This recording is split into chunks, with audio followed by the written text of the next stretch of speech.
steelhead fishing, but I do guide on the Deschutes for trout, but we don't swing much for trout on the Deschutes. I do it a little bit, but not a lot. So I'm going to talk about different lines because everybody's been talking about Scandies and Skagits, and just explain those because it can be really complicated when you're first learning this. What's a Scandie? What's a Skagit? What's a Scout? You know, some of the shorter heads. So we'll go through those real quick. So this is a Scandie line, and they'll be in all different colors, but typically it's a floating line with what they call a poly leader. So a poly leader is a coated monofilament line, you know, so it's monocore with a coated kind of a plastic on it to give you anchor. So this one's actually an intermediate, so it sinks. It gives you that anchor to be able to cast off of that load of the rod. You could use mono. In the old first Scandie lines we had, you had to use about a 20 to about a 24-foot mono leader to get the same anchor out of this 10-footer. So it just came inevitable that this was a lot easier than using a 22-foot mono leader, which is really hard not to tangle that all up. So these poly leaders really came into play, and that's when the Scandie line really came around. So basically the difference between that and a Skagit has more of a front taper, like any kind of trout line would have, or any floating line has a little more front taper to turn over. So that's a Scandie. They'll come in different lengths. With the Trout Spey, they'll usually be like 24 to 25 feet. So they're a little bit longer than some of these Skagit lines that I'll talk about real quick. This one is probably like 32, which is a bit more for like a longer steelhead rod. But then we'll add like whatever leader off of that. So these usually have a loop, and then you'll just put your leader off of that. Usually a couple feet, you don't need much. So that's a Scandie line. And then the other one everybody's been talking about is a Skagit line, which is mainly a sink tip line. And if you looked at these differences, is the front end of this where the sink tip is doesn't have much taper. So it's thick. So like the front end of this has been cut off where the Scandie had it where it tapered out. This is pretty thick. And then the back end of this is like rope. So it's got that big mass to turn over stuff. So it's you can turn over sink tips and big flies with this. Now typically like a lot of our steelhead Skagit lines, they're 20 foot to maybe 26 feet on the long end. The great thing with these new Trout Spey kind of lines, we had problems trying to fish switch rods or any of these short rods with these longer heads, trying to get that line around you to create a D-loop with these longer heads. So that's when these kind of came into play, and these are like 15 feet. Much easier to deal with these Trout Speys or these shorter rods. Same idea. You got a little bit of a rear, front taper, but it's pretty thick to turn over sink tips and sculpins and whatever streamer you fly you're going to fish. But that's a really short one. So that's the Scandie, the Skagit. This is the trout kind of Skagit, or this one's called a Scout or an OPST. Any of those short heads. And then one that you might see here pretty soon, maybe that'll come into play probably for trout. This is one I helped design. This is what they call a fist line. So this was an integrated line that has floating, then it goes to intermediate, and then it has a sink tip on the end of it. So it's like a Skagit head, but instead of a Skagit going floating to a sink tip, it goes floating, kind of digs down, and so it stays down a little bit more. So you get, like for winter steelhead, and for us, this swings really slow. Because see, if you watch that, it's already sinking a little bit. You're not having this ends where it's really high dropping down. This line's digging down, and it keeps the fly down a little more. And I think sooner or later somebody will do one of these for trout, because this would work really good, because that's the only deal I see with some of these lines is with the Skagit. If you're trying to twitch or get that fly jigging or stripping, that it's coming up so high, and you want to try to keep it down a little bit. And I think this would help. But this is called a fist, but it's an integrated line or a three-dimensional 3D line. And you can see how it sinks pretty good, but you can still mend it. That was the key, is keeping control over it. So this is one of the few ones that finally came out that had enough floating on the back end to kind of mend it or rudder it. Any questions on that? That usually helps, just like this is this and this. This particular line is made by Airflow. It's mainly in steelhead sizes, but it's a great winter steelhead, or you really want to slow the fly down without a lot of effort, without doing a lot of mends or trying to get slack behind it. This one you can just throw out there, mend it, and it'll do it on its own. which that's always handy. And then the other, these are all heads.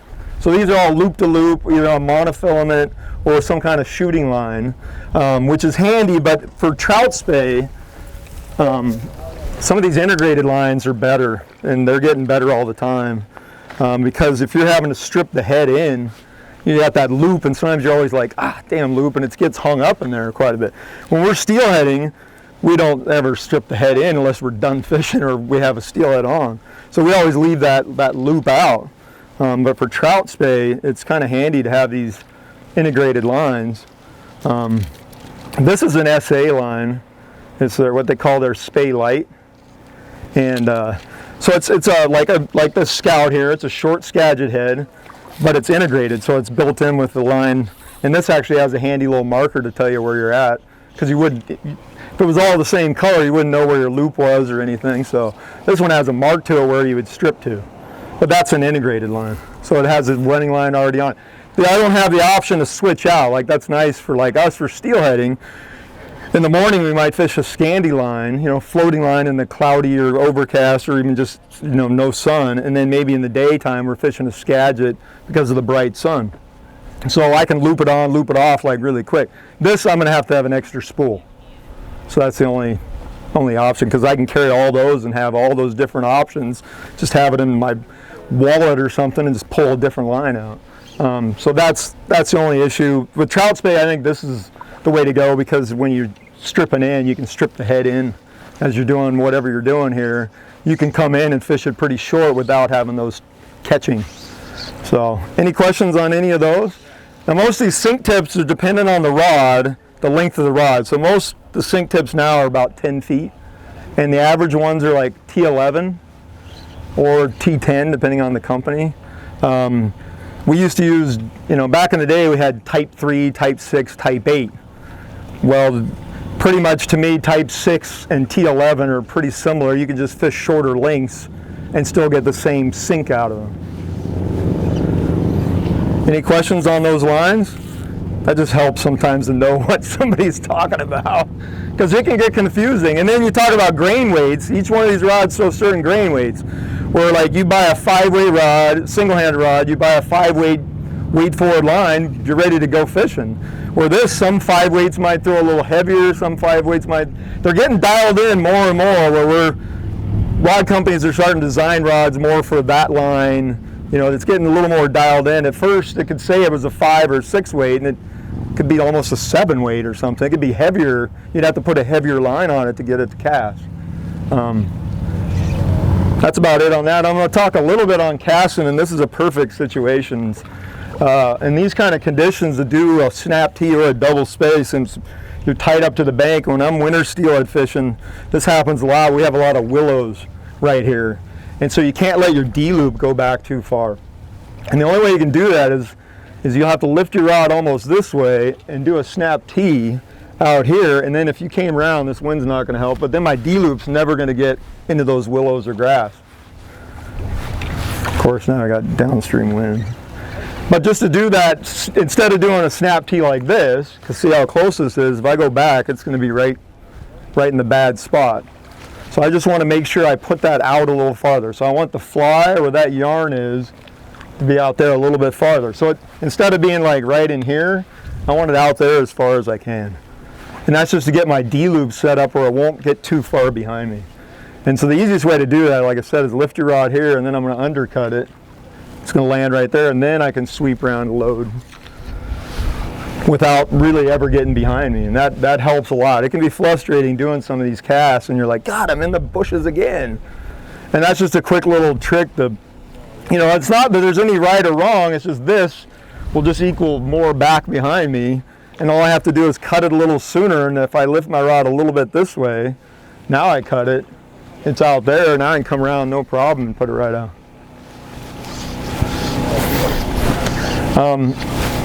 The other thing George was talking about a little bit, but grip length, this other rod's probably better.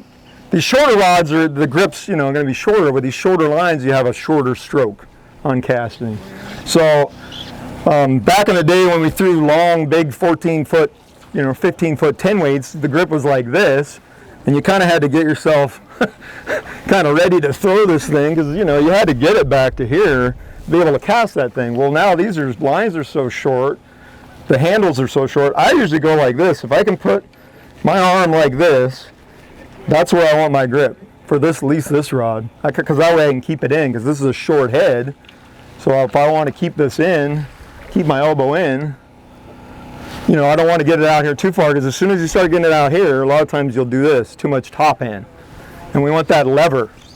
We want that fulcrum that George was talking about, to be able to pull here, but now I don't want this to go out too far. So that's why I would like my hand here. You can put it up here, but a lot of times people have a tendency to do this. Too much top hand. And that's the hard part with this whole Spey cast, is trying to figure out how to do this lever. It takes a little while, but once you do, it's just like learning how to double haul or one haul or something, because it just takes your casting from one distance, accelerates it to a whole bunch, a whole lot farther. But yeah, I usually just take whatever Spey rod I have in my hand.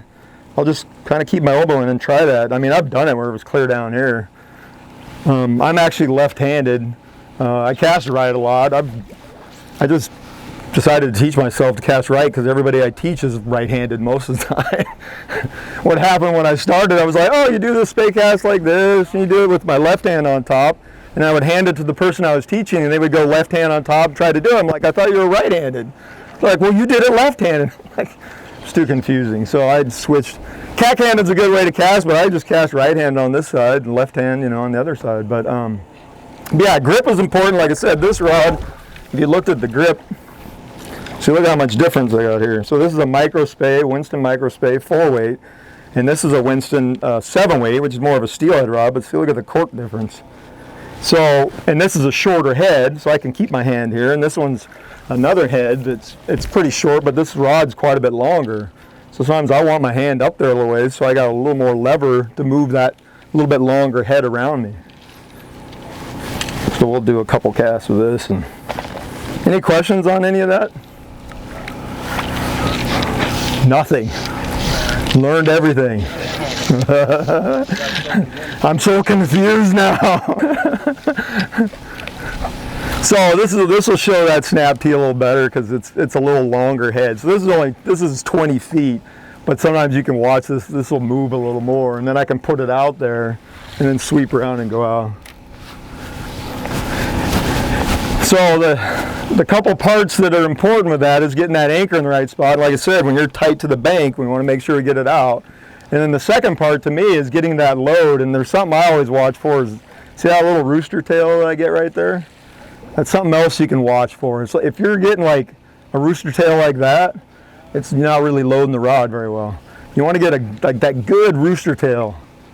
So I always put my rod down here and see, look, there's that great rooster tail, and I'm loaded, ready to go.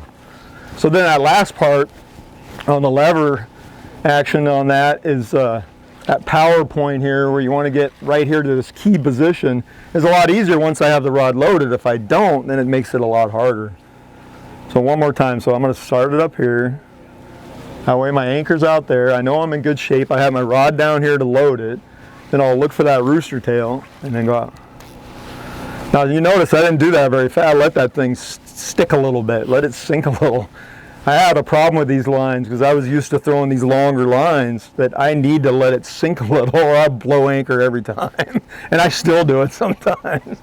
I just get going too fast. So I let that anchor pretty good, and then I'll get that good load around and then out. And then the last thing is that I think it helps, especially with these shooting heads, is you don't want to strip this thing in too far, because you can hear that. And then the other thing is these throw pretty well when you cheat them out. Like we don't, like there it doesn't throw quite as well. I'll throw one and watch it. It just won't. It doesn't transfer the energy quite as well. Or if I cheat it out, it'll take some of that deflection of my bad cast sometimes and won't transfer it into the line. Is what it comes down to. So if I leave this out, I'll leave it out a little more. And if I decide to hit this really hard, I won't really mess up my cast then. So I can go faster and hit it harder, and it won't do anything, because that mono's taking that before it goes into the line. So you want it, like if you have any of these heads, like casting these with this mono, you want to cheat them out a little bit. Most time I tell people anywhere from like 6 inches to a foot like right about there. That'll just help with the cast altogether. And the length. You know, sometimes if you're blowing anchor, that's a quick way to, like, you know, especially if you're looking and you have it here and like, God, I'm not keeping my anchor down behind me or over here. Just go like that and just leave out a little more. That's just a quick fix. Any other questions on any of that? That's good information. It's usually shorter than George's. I followed George many a time, so. All right, well, thanks. Big round of applause for Brian.